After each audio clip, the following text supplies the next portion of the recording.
Anak ko yung pagod na.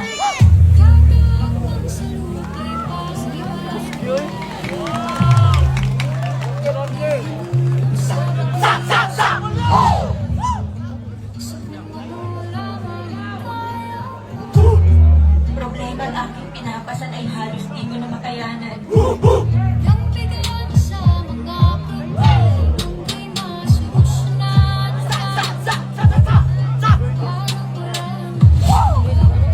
Mama, Papa,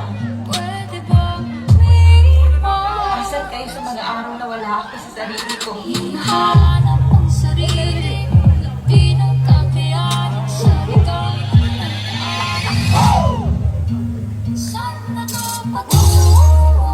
Pinakain ako ng sarili kong imahinasyon. Saan ako patungo? Hindi ko na kayang lumaban pa ng mag-isa. Mama, Papa, kada minuto, kada umaga at gabi, mata ko'y namamaga dahil sa todong buhos ng mga luha. Ayaw ko nang imulat pa ang aking mga mata at sasabihin kaya ko ba. Sinusubukan kong bumangon, ngunit wala akong masasandigan.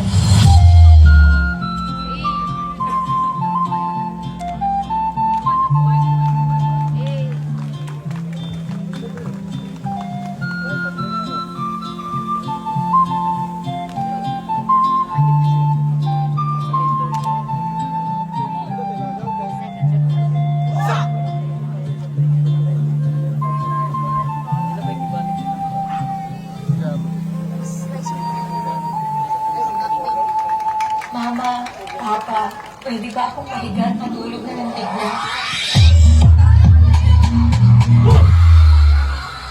Tanong kayo ng tanong kung okay lang ako, kung maayos lang ako. Hindi!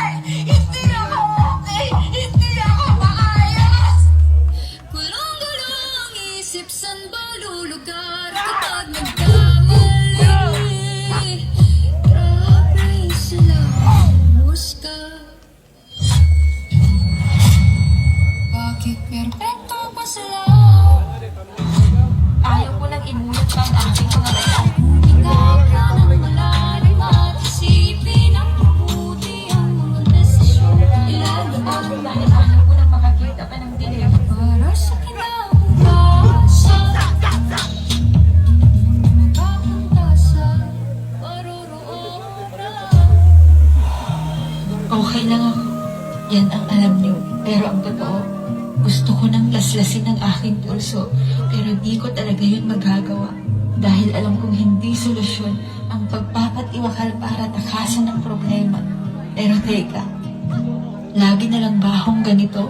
Kung dahan-dahan nating simulan muli ang paghakbang.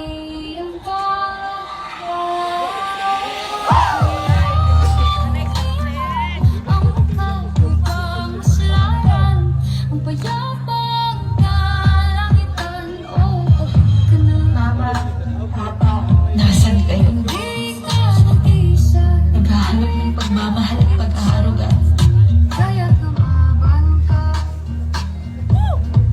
At sabihin, Nakakapagod magpanggap na okay lang ako. huwag ka kalaw sa lungkot, huwag ka kayaang manugmok ang puso mo sa ibang panasyon mo.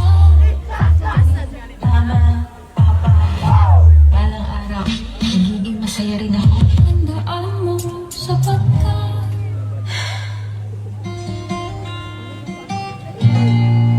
Hindi na ako magsusuot ng maskara.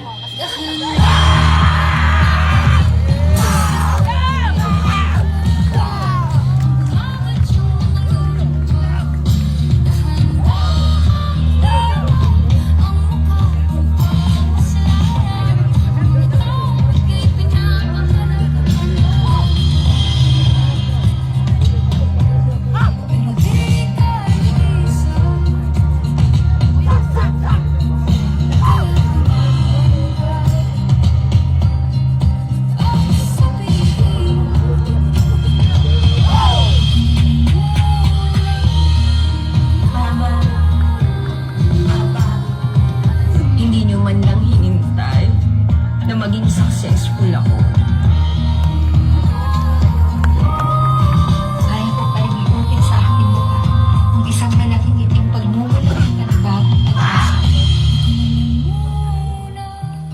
hirap doon. Yung araw-araw kang sasampalin ng katotohanan, wala ka ng mga magulang. Mama, Papa, maraming salamat at mahal na mahal ko kayo.